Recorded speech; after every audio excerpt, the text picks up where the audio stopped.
ആഴ്ചകളായി തുടർന്നു വന്നിരുന്ന ഇറാൻ ഇസ്രായേൽ നമ്മൾ യുദ്ധത്തിന് അയവ് വന്നിരിക്കുകയാണ്. രണ്ട് രാജ്യങ്ങളും വെടിനിർത്തൽ പ്രഖ്യാപിച്ചിരിക്കുന്നു. എന്നാൽ ഈ യുദ്ധത്തിൽ ആർക്കാണ് ശരിക്കും നേട്ടമുണ്ടായത്? തുരുതുരെ മിസൈലുകൾ അയച്ച് ഇസ്രായേലിനെ ഉറക്കം കെടുത്തി ഇറാനാണോ, അതോ കൃത്യമായ ലൊക്കേഷനുകളിൽ അറ്റാക്ക് ചെയ്ത ഇസ്രായേലിൻ്റെ എയർ സുപ്പീരിയറിറ്റിയും സ്പൈ ഏജൻസികളുടെയും പവറാണോ, അതോ കീരിക്കാടൻ ചത്തിട്ടില്ലട എന്ന് വിളിച്ചോതിയ അമേരിക്കയുടെ മിലിറ്ററി പവറാണോ? ആരാണ് ശരിക്കും ഇതിലുള്ള വിജയ്? അതുമാത്രമല്ല, ഈ മൂന്ന് രാജ്യങ്ങളല്ലാതെ വേറെ ആർക്കെങ്കിലും ഇതിൻ്റെ ഫലം കിട്ടിയിട്ടുണ്ടോ? ഈ കഥയിലേക്കാണ് നമ്മളൊന്ന് പോകുന്നത്. Welcome to white board stories. 2 ദിവസം മുൻപാണ് അമേരിക്കൻ പ്രസിഡന്റായ ഡൊണാൾഡ് ട്രംപ് അനൗൺസ് ചെയ്യുന്നത് ഇറാനും ഇസ്രായേലും തമ്മിൽ സീസ് ഫെയർ ആണ്, ഇനി സമാധാനമായിട്ട് കാര്യങ്ങൾ സംസാരിച്ചിട്ട് ഒരു ഡിപ്ലോമാറ്റിക് ചാനലിലൂടെ മുന്നോട്ട് പോകുമെന്ന്. ലോക സമ്പദ് വ്യവസ്ഥ വളരെ പ്രതീക്ഷയോടെ സ്വാഗതം ചെയ്ത ഒരു പ്രഖ്യാപനമായിരുന്നു അത്. കാര്യം ഈ യുദ്ധം ഒരുപക്ഷെ എക്കണോമിയെ മൊത്തത്തിൽ ഡീസ്റ്റെബിലൈസ് ചെയ്യാനുള്ളൊരു ചാൻസ് ഉണ്ടായിരുന്നു. സ്ട്രൈറ്റ് ഓഫ് ഹോർമുസിൻ്റെ അത് എന്തെങ്കിലും ബ്ലോക്കേഡ് വന്നു കഴിഞ്ഞാൽ എണ്ണ വില കൂടും. എണ്ണ വില ഓൾറെഡി ഒരു $80 എത്തിയായിരുന്നു ബാരലിന്. അതിന് മേളിൽ കൂടാനുള്ള സാധ്യതയുണ്ട്. അങ്ങനെ കൂടിക്കഴിഞ്ഞാൽ ഒട്ടാകെ ഒരു റിസഷൻ സാധ്യതയുണ്ട്. അപ്പോൾ അങ്ങനെയുള്ള ഒരുപാട് ഡീസ്റ്റെബിലൈസിങ് സിറ്റുവേഷൻസ് ക്രിയേറ്റ് ചെയ്യാൻ പോകുന്ന ഒരു യുദ്ധമായിരുന്നു ഇത്. പക്ഷേ ഈ സീസ് ഫെയർ വഴി ആ ഡീസ്റ്റെബിലൈസ്ഡ് സ്റ്റേറ്റിലൊന്നും പോകാതെ ഒരു സ്റ്റെബിലൈസ്ഡ് പാത്തിലേക്ക് വേൾഡ് എക്കണോമിക്ക് വരാനായിട്ട് സാധിച്ചിട്ടുണ്ട്. സോ അത് വളരെ സ്വാഗതാർഹമായ ഒരു പ്രഖ്യാപനമായിരുന്നു. എന്നാൽ ആഴ്ചകളോളം ഈ യുദ്ധത്തിൽ പങ്കെടുത്ത ഇസ്രായേൽ, ഇറാൻ, അവസാനം വന്ന അമേരിക്ക, ഇവരിൽ ആരാണ് ശരിക്കും ഇതിൻ്റെ അത് വിക്ടോറിയസ് ആയത്, അല്ലെങ്കിൽ ഇതിൻ്റെ ശരിക്കും ബെനിഫിറ്റ് കിട്ടിയിരിക്കുന്നത് ആരാണ്? ഇത് നമ്മൾ നോക്കണമെന്നുണ്ടെങ്കിൽ നമ്മൾ ഓരോ രാജ്യങ്ങളുടെയും ഒരു ആംഗിളിൽ നിന്നും നോക്കണം. ഇസ്രായേലിൻ്റെ ആംഗിളിൽ നിന്ന് നോക്കണം, ഇറാൻ്റെ ആംഗിളിൽ നോക്കണം, അമേരിക്കയുടെ ആംഗിളിൽ നോക്കണം. ഇത് മൂന്നും അല്ലാതെ വേറെ ഏതെങ്കിലും രാജ്യം ഇവിടെ ഉണ്ടോ? ആവശ്യത്തിലേക്ക് നമുക്ക് പോകാം. അപ്പോൾ ആദ്യം നമുക്ക് ഇസ്രായേലിൻ്റെ സൈഡിൽ നിന്ന് നോക്കാം. കാര്യം ഇസ്രായേലാണ് അവരുടെ വ്യോമസേന വഴി ആദ്യമായി ഇറാൻ്റെ ന്യൂക്ലിയർ ഫെസിലിറ്റി അറ്റാക്ക് ചെയ്യുന്നത്. ഇസ്രായേലിനെ സംബന്ധിച്ചിടത്തോളം അവരുടെ എയർ സുപ്പീരിയോറിറ്റി ഡെമോ ചെയ്യുന്ന, അവരുടെ സ്പൈ മിലിറ്ററി ഏജൻസിയുടെ ഒരു കൂട്ടായ്മ വർക്ക് ചെയ്യുന്നതിൻ്റെ ഒരു കൊഹസീവ്നെസ്, അതെല്ലാം കാണിക്കുന്നതിൻ്റെ അകത്ത് ഈ ഓപ്പറേഷൻസ് വളരെ സക്സസ്ഫുള്ളായിരുന്നു. കാര്യം വളരെ പ്രിസൈസ്ഡ് ആയിട്ടുള്ള സ്ഥലങ്ങളിൽ അവർ അറ്റാക്ക് ചെയ്യുന്നു. ഈ എതിരാളികളുടെ ടോപ്പ് ലെവലിൽ നിൽക്കുന്ന മിലിറ്ററി ലീഡേഴ്സിനെ ടാർഗറ്റ് ചെയ്യുന്നു. അപ്പോൾ എല്ലാം കൊണ്ടും ആ ഒരു രീതിയിൽ ഇസ്രായേലിന് വലിയ പോസിറ്റീവ് ഇമ്പാക്റ്റ് കൊടുക്കുന്ന ഒരു വാറാണ്, അല്ലെങ്കിൽ ഒരു ഏറ്റുമുട്ടലാണ് ഈ കഴിഞ്ഞു പോയത്. എന്നാൽ അതിനോടൊപ്പം തന്നെ വളരെ ഇംപെനിട്രബിൾ എന്ന് പറഞ്ഞ് അവർ വിശ്വസിച്ചിരുന്ന അവരുടെ എയർ ഡിഫൻസ് സിസ്റ്റത്തിൻ്റെ ലിമിറ്റ്സ് എന്താണെന്നും അവർക്ക് ഈ ഒരു ഏറ്റുമുട്ടൽ മനസ്സിലാക്കി കൊടുത്തു. കാര്യം നിരന്തരമായ മിസൈൽ ആക്രമണമായിരുന്നു ഇറാൻ്റെ ഭാഗത്തു നിന്നും വന്നത്. ചിലതൊക്കെ ഈ ഡിഫൻസ് സിസ്റ്റത്തിന് ഭേദിക്കാൻ കഴിയാതെ ആൾക്കാർ താമസിക്കുന്ന സ്ഥലത്ത് വീഴുകയുണ്ടായി. അപ്പോൾ അങ്ങനെയുള്ളപ്പോൾ അവർക്ക് അവരുടെ സിസ്റ്റത്തിൻ്റെ ലിമിറ്റ്സ് എന്താണ്, ഇനി അത് എന്നൊക്കെ ഇമ്പ്രൂവ് ചെയ്യാം, അങ്ങനെയുള്ളൊരു ലേണിംഗ് കർവും കൂടെ ഇതിൻ്റെ അകത്ത് ഇസ്രായേലിനുണ്ടായിരുന്നു. എല്ലാ തലങ്ങളിലും ഇസ്രായേൽ ജയിച്ചു എന്ന് പറയുക അല്ലെങ്കിൽ തോറ്റു എന്ന് പറയുക എന്നുള്ളതല്ല, ഈ യുദ്ധം കൊണ്ട് അവരെന്താണ് അവരുടെ സുപ്പീരിയോറിറ്റി, എന്താണ് അവർക്ക് ഇച്ചിരി കുറവുള്ളത് എന്നുള്ള ഒരു സിറ്റുവേഷനാണ്. പിന്നെ നമ്മൾ വരുന്നത് ഇറാനിലേക്കാണ്.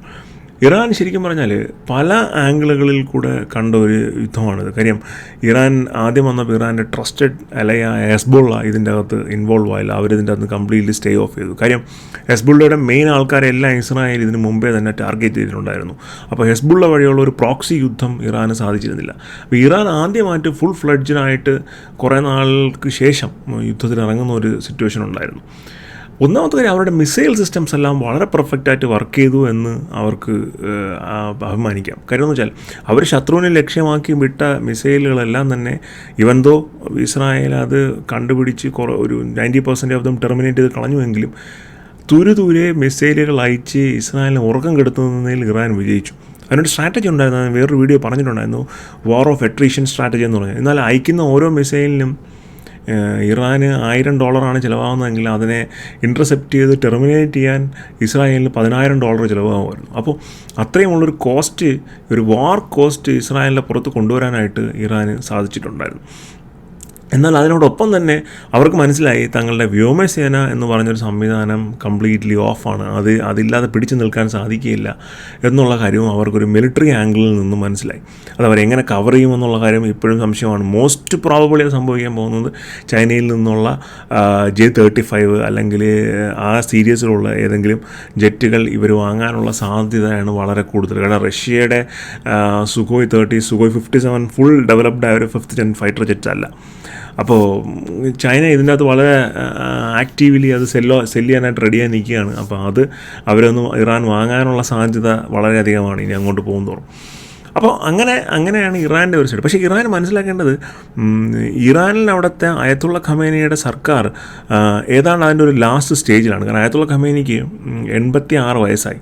അപ്പോൾ അവിടെ ഒരു അധികാര കൈമാറ്റത്തിൻ്റെ ഒരു ടൈം പീരീഡാണ്. മറ്റ് രാജ്യങ്ങൾ അവിടുത്തെ ഗവൺമെൻറ്റിനെ ടോപ്പിൾ ചെയ്യാൻ ശ്രമിക്കുന്നുണ്ട്.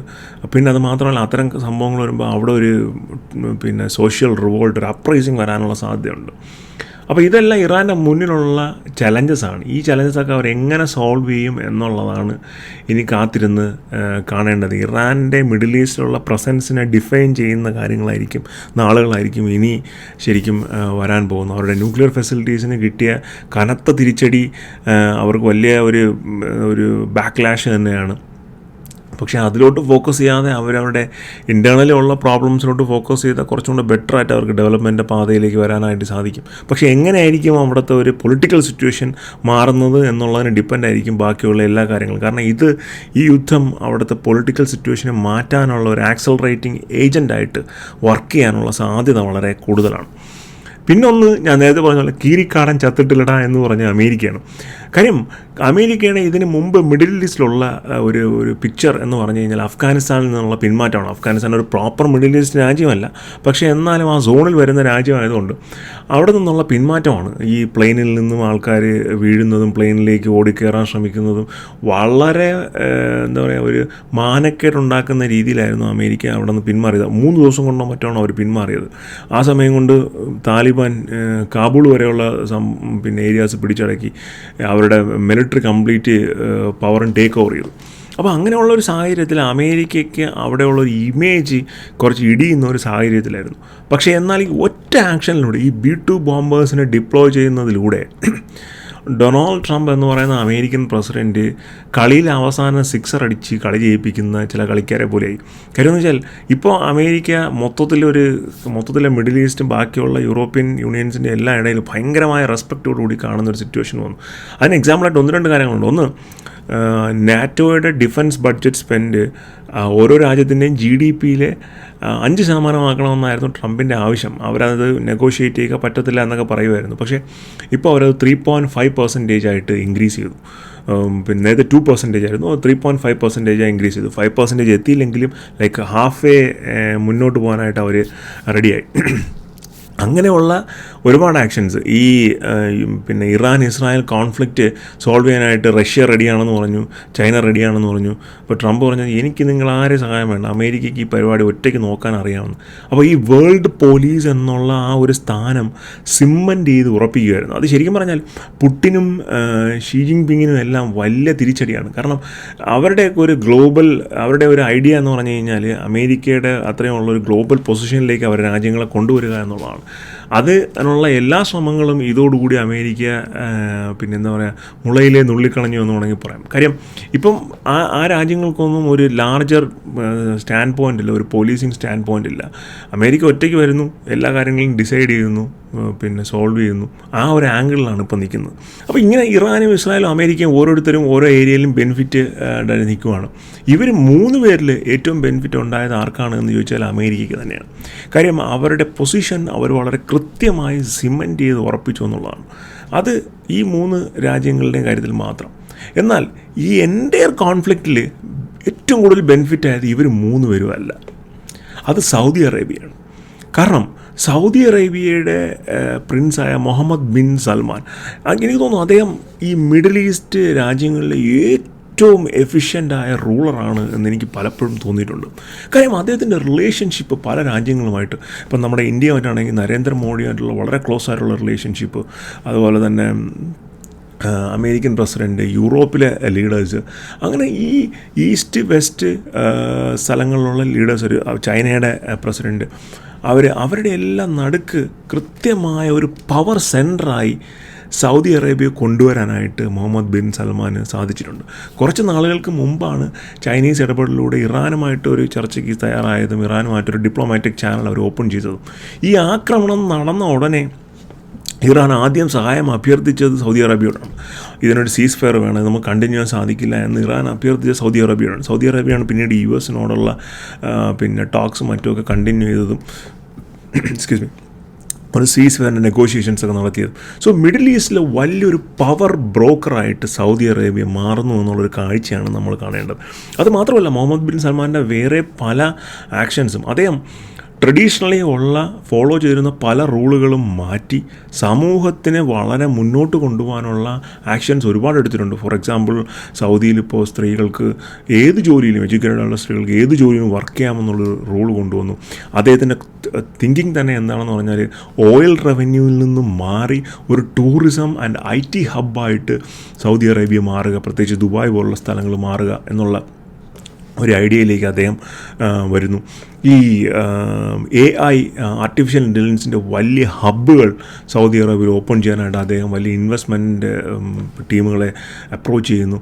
ഈ AI ഹബ്ബുകളുടെ ഏറ്റവും വലിയ പ്രത്യേകത എന്ന് വെച്ചാൽ ഏറ്റവും വലിയ പവർ കൺസപ്ഷൻ വേണമെന്നുള്ളതാണ്. അപ്പോൾ ആ പവർ ഉണ്ടാക്കാനുള്ള എല്ലാ ഓയിലും സൗദിയിലുണ്ട്, വളരെ ചീപ്പായിട്ട് കിട്ടും. സോ ആ ഒരു ഫാക്ടർ, ആ ഒരു ലുക്രേറ്റീവായിട്ട് ഒരു ഫാക്ടർ മുന്നോട്ട് വച്ചിട്ടാണ് അദ്ദേഹം AIയുടെ കമ്പനീസിൻ്റെ ഡേറ്റാ സെൻറ്റേഴ്സും അവരുടെ എല്ലാം സൗദിയിലോട്ട് വലിയ ഒരു AI ഹബ്ബായിട്ട് സൗദിയെ മാറ്റാനുള്ള ഒരു ശ്രമം അദ്ദേഹം നടത്തുന്നു. അപ്പം ഇതെല്ലാം എന്തുകൊണ്ട് ഇമ്പോർട്ടൻ്റ് ആണെന്ന് പറഞ്ഞാൽ, തൊട്ടപ്പുറത്ത് ഇറാൻ തങ്ങൾക്കൊരു ത്രെട്ടായിട്ട് നിൽക്കാൻ പാടില്ല. ആ ത്രെട്ട് വളരെ ന്യൂട്രലൈസ് ചെയ്ത് പോകണം എന്നുള്ള ആഗ്രഹമുള്ള ആൾക്കാരാണ് സൗദി അറേബ്യ. എന്ന് വെച്ചാൽ ന്യൂട്രലൈസ് എന്ന് വെച്ചാൽ അവരിപ്പോൾ യുദ്ധം ചെയ്ത് അടിച്ച് തോൽപ്പിക്കുക എന്നുള്ളതല്ല. തങ്ങൾക്ക് തങ്ങളുടെ എക്കണോമിക്കും തങ്ങളുടെ വളർച്ചയ്ക്കും പ്രശ്നമായിട്ട് തങ്ങളുടെ ചുറ്റുപാടുമുള്ള രാജ്യങ്ങൾ ആരും ഉണ്ടാകാൻ പാടില്ല, എല്ലാവരുമായിട്ട് നല്ല സമാധാനപരമായി കാര്യങ്ങൾ മുന്നോട്ട് കൊണ്ടുപോവുക എന്നുള്ള അപ്രോച്ചുള്ള ഒരാളാണ് മുഹമ്മദ് ബിൻ സൽമാൻ. അത് സൗദിയുടെ ആ ഒരു ജിയോ പൊളിറ്റിക്കൽ ഗ്രോത്തിനും എക്കണോമിക് ഗ്രോത്തിനും ഭയങ്കരമായി ഹെൽപ്പ് ചെയ്യും. ഇത് പലപ്പോഴും ഞാൻ വേറെ പല വീഡിയോസിനും പറഞ്ഞാൽ വേണമെന്നില്ല, പ്രത്യക്ഷമായി നമ്മൾ നോക്കുന്ന കാര്യങ്ങളല്ല പലപ്പോഴും നമുക്ക് പല വാർത്തകളുടെയും പിന്നിൽ കാണുന്നത്. നമ്മൾ മുന്നിൽ നോക്കുമ്പോൾ ഇറാൻ, ഇസ്രായേൽ, അമേരിക്ക, പക്ഷേ ശരിക്കും ഇതിൻ്റെ അകത്തുള്ള ബെനിഫിറ്റ് സൗദി അറേബ്യയ്ക്കാണ്. കാര്യം സൗദി അറേബ്യക്ക് ഇപ്പോൾ ഇറാനുമായിട്ടൊരു ഡിപ്ലോമാറ്റിക് ചാനലുണ്ട്. അതുപോലെ തന്നെ അവർ ഇസ്രായേലുമായിട്ടും പലസ്തീൻ്റെ കാര്യത്തിൽ ചെറിയ തർക്ക വിഷയങ്ങളും മറ്റുമൊക്കെ ഉണ്ടെങ്കിൽ കൂടിയും അവർ ഇസ്രായേലുമായിട്ട് പോലും ഒരു ഡിപ്ലോമാറ്റിക് ചാനൽ ഓപ്പൺ ചെയ്യാൻ തയ്യാറാണ്. അത് ബോബ് വുഡ്വാർഡിൻ്റെ വാർ എന്ന് പറയുന്ന ഒരു പുസ്തകമുണ്ട്. അത് വായിക്കുമ്പോഴത്തേക്കും ബൈഡൻ അഡ്മിനിസ്ട്രേഷൻ്റെ ടൈമിൽ സൗദി ഇസ്രായേൽ തമ്മിലുള്ള നെഗോഷിയേഷൻ ചാനൽ ഓപ്പൺ ചെയ്തിരുന്നു, ഒരു ഡിപ്ലോമാറ്റിക് ചാനൽ ഓപ്പൺ ചെയ്തിട്ടുണ്ടായിരുന്നു. സോ അവരതിന് തയ്യാറാണ്. അപ്പോൾ മൊത്തത്തിൽ ആ ഏരിയയുടെ പീസ് മെയിൻറ്റെയിൻ ചെയ്യുക, ആ ഏരിയയിലെ ഒരു മേജർ പവർ ഹോൾഡറായിട്ട് വരിക എന്നുള്ള ഒരു അപ്രോച്ചാണ് മുഹമ്മദ് ബിൻ സൽമാൻ സ്വീകരിച്ചിരിക്കുന്നത്. ഈ യുദ്ധം ശരിക്കും അദ്ദേഹത്തിന് അതിന് ഹെൽപ്പ് ചെയ്തിട്ടുണ്ട്. കാര്യം ഏറ്റവും വലിയ ത്രെറ്റായിരുന്നു അപ്പുറത്ത് ഇറാനായിട്ടിരുന്നത്. ഈ അമേരിക്ക അങ്ങനെ അവരുടെ ന്യൂക്ലിയർ ഫെസിലിറ്റീസ് ബോംബ് ഔട്ട് ചെയ്തതോടുകൂടി ഇനി ഒരു ന്യൂക്ലിയർ ഫെസിലിറ്റി ഉണ്ടാക്കിയെടുക്കാൻ മേ ബി 10-25 വർഷം എടുക്കുമായിരിക്കും. അപ്പോൾ ആ ടൈം കൊണ്ട് അത്രയും നല്ലൊരു ഗ്രോത്ത് സ്റ്റോറി ബിൽഡ് ചെയ്യാനായിട്ട്, അല്ലെങ്കിൽ തൻ്റെ രാജ്യത്തിനെ ഇപ്പോൾ നിൽക്കുന്നതിൻ്റെ 10 ഇരട്ടി ഗ്രോത്തിലോട്ട് കൊണ്ടുപോകാനായിട്ട് സൗദി അറേബ്യയ്ക്ക് സാധിക്കും. അതുപോലെ തന്നെ സൗദി അറേബ്യയുടെ വേറൊരു ആവശ്യമാണ് സിറിയയെ ഒരു സ്റ്റെബിലൈസ് ചെയ്യുക എന്നുള്ളത്. കാര്യം ഡമാസ്കസ് എന്ന് പറയുന്നത് മിഡിൽ ഈസ്റ്റിലെ ഏറ്റവും വലിയ ഹിസ്റ്റോറിക്കൽ ഇമ്പോർട്ടൻസ് ഉണ്ടായിരുന്ന ഒരു സിറ്റിയാണ് ഒരു കാലത്ത്. അതിൻ്റെ ഒരു പിവട്ടൽ പോയിൻറ്റും എല്ലാം. അപ്പോൾ ആ ഒരു സിറിയയെ ബാക്ക് ടു ഒരു സ്റ്റെബിലൈസ്ഡ് എക്കണോമിയാക്കി മാറ്റുക, അതിനൊരു ബെറ്റർ കണ്ടീഷനിലോട്ട് കൊണ്ടുവരിക എന്നുള്ളത് സൗദിയുടെ ആവശ്യമാണ്. സെയിം ആവശ്യം ഇസ്രായേലിനുമായി ഉണ്ട്. അതിന് കുറച്ച് ചരിത്രമുണ്ട്, നമ്മളത് പറഞ്ഞാൽ കുറച്ച് നീളമുള്ള ഇപ്പോൾ. അപ്പോൾ അതുകൊണ്ട് ആ ഒരു ആംഗിളും അവിടെ വർക്ക് ചെയ്യാനുള്ളൊരു പോസിബിലിറ്റി ഇപ്പോൾ ഉണ്ട്. കാര്യം എന്ന് വെച്ചാൽ അവിടുത്തെ റെജീം മാറി, ബഷർ അൽ അസാദിൻ്റെ റെജീം മാറി, പുതിയ റെജീം ആണ് ഇപ്പോൾ ഭരണത്തിലുള്ളത്. അപ്പോൾ അവിടെ ഒരു ഇൻഫ്ലുവൻസ് ചെലുത്താനായിട്ട് അവർക്ക് സാധിക്കും. അങ്ങനെ ആകെ മൊത്തം Saudi Arabia middle east control ചെയ്യുകയും മിഡിൽ ഈസ്റ്റിൻ്റെ ഒരു മെയിൻ സെൻറ്റർ പോയിൻ്റായി, മുസ്ലിം വേൾഡിൻ്റെ ഒരു സെൻറ്റർ പോയിൻ്റായി വരികയും ചെയ്യുന്നു. വളരെ പ്രതീക്ഷയുള്ളൊരു കാര്യമാണ് എനിക്കത്. കാര്യം വളരെ വികസനത്തിൽ ഫോക്കസ്, സാമൂഹ്യ പരിഷ്കരണത്തിൽ ഫോക്കസ് ചെയ്തിട്ടുള്ള റൂളേഴ്സൊക്കെ വരുമ്പോൾ മാത്രമേ നമുക്ക് ഹ്യൂമാനിറ്റി മുന്നോട്ട് പോവുള്ളൂ. നമുക്ക് വിശ്വാസങ്ങളാവാം, അതെല്ലാം വളരെ നല്ലതാണ്. പക്ഷേ നമ്മൾ ഒരിക്കലും മതം തളച്ചിടുന്ന ചങ്ങലകളിൽ നമ്മൾ കുടുങ്ങിപ്പോകരുത്. നമുക്ക് ഈശ്വര വിശ്വാസം വേണം, നമുക്ക് പ്രാർത്ഥിക്കണം. പക്ഷേ നമ്മൾ മതം ഒരിക്കലും പുറകോട്ട് വലിക്കാൻ പാടില്ല. നമ്മളെ ഡ്രൈവിംഗ് ഫോഴ്സ് ആയിരിക്കണം നമ്മുടെ വിശ്വാസം എന്ന് പറഞ്ഞു കഴിഞ്ഞാൽ. അപ്പോൾ അത്തരത്തിലുള്ളൊരു ലീഡർ മിഡിൽ ഈസ്റ്റിൽ വരിക എന്നുള്ളതൊരു വലിയ ഫാക്ടറാണ്. മുഹമ്മദ് ബിൻ സൽമാൻ അതിൻ്റെ ഒരു എന്താ പറയുക, അമരക്കാരൻ എന്ന നിലയിലേക്ക് വരുന്നു എന്നാണ് ഇപ്പോഴുള്ള ഇതിൽ നമുക്ക് കാണാനായിട്ട് സാധിക്കുന്നത്. മുമ്പത്തെ ഈജിപ്റ്റായിരുന്നു. ഈജിപ്റ്റിൻ്റെ ഇൻഫ്ലുവൻസ് ഭയങ്കരമായിരുന്നു. കാരണം ഈജിപ്റ്റായിരുന്നു ഈ മിഡിൽ ഈസ്റ്റിൻ്റെ ഈജിപ്റ്റ് ഈ ആഫ്രിക്കയിലൂടെ കിടക്കുകയാണെങ്കിലും മിഡിൽ ഈസ്റ്റിൽ ജോർദാൻ, ഇസ്രായേൽ അതുപോലുള്ള രാജ്യങ്ങളുമായിട്ടൊക്കെ വലിയ റിലേഷൻസ് കീപ്പ് ചെയ്തിരുന്നു. 1977 അൻവർ സാദത്ത് എന്ന് പറയുന്ന ഈജിപ്ഷ്യൻ പ്രധാനമന്ത്രി ഇസ്രായേൽ വിസിറ്റ് ചെയ്യുന്നു, ഒരു അറബ് ഇസ്രായേൽ ലിങ്ക് ക്രിയേറ്റ് ചെയ്യുന്നു. പക്ഷേ 1981 അൺഫോർച്ചുനേറ്റ്ലി അൻവർ സാദത്ത് കൊല്ലപ്പെടുന്നു. അപ്പോൾ അങ്ങനെയുള്ള ഒരു ഇൻഫ്ലുവൻസ് ഈജിപ്തിനുണ്ടായിരുന്നു. പക്ഷേ ഈജിപ്തിന് അത് ക്യാപിറ്റലൈസ് ചെയ്യാനായിട്ട് സാധിച്ചില്ല. എന്നാൽ ഇന്ന് ആ ഇൻഫ്ലുവൻസ് സൗദി അറേബ്യക്കാണുള്ളത്. ആ സൗദി അറേബ്യയ്ക്ക് പിന്നെ ഇസ്രായേലുമായിട്ടൊരു റിലേഷൻഷിപ്പ് ഫോം ചെയ്യാൻ പറ്റും, അമേരിക്കയുമായിട്ട് ഫോം ചെയ്യാൻ പറ്റും, ഇന്ത്യ, ഈസ്റ്റ്, വെസ്റ്റ്, അങ്ങനെ എല്ലാ വേൾഡിൻ്റെ എല്ലാ കീ എക്കണോമീസുമായിട്ടും കീ കൺട്രീസുമായിട്ടും നല്ല റിലേഷൻഷിപ്പ് ഹോൾഡ് ചെയ്യാനായിട്ട് സൗദി അറേബ്യയ്ക്ക് സാധിക്കും. ഈ യുദ്ധം ശരിക്കും അവരെ സപ്പോർട്ട് ചെയ്യുകയാണ് ചെയ്തത്. അവരെ ഒരു മെയിൻ പവർ പിന്നെ സെൻറ്ററായിട്ട് കൊണ്ടുവരികയാണ് ചെയ്തത്. അപ്പോൾ എന്തായാലും ഈ വീഡിയോ നിങ്ങൾക്ക് ഇഷ്ടപ്പെട്ടു എന്ന് കരുതുന്നു. ഇഷ്ടപ്പെട്ടിട്ടുണ്ടെന്നുണ്ടെങ്കിൽ ലൈക്ക് ചെയ്യുക, ഷെയർ ചെയ്യുക, സബ്സ്ക്രൈബ് ചെയ്യുക. ഇതിനെപ്പറ്റിയുള്ള നിങ്ങളുടെ അഭിപ്രായങ്ങളും നിങ്ങൾ കമൻറ്റ് ചെയ്യുക. വീഡിയോ പറ്റിയുള്ള നിർദ്ദേശങ്ങൾ കമൻറ്റ് ചെയ്യുക. അപ്പോൾ മറ്റൊരു വീഡിയോ ആയിരിക്കും. ബൈ.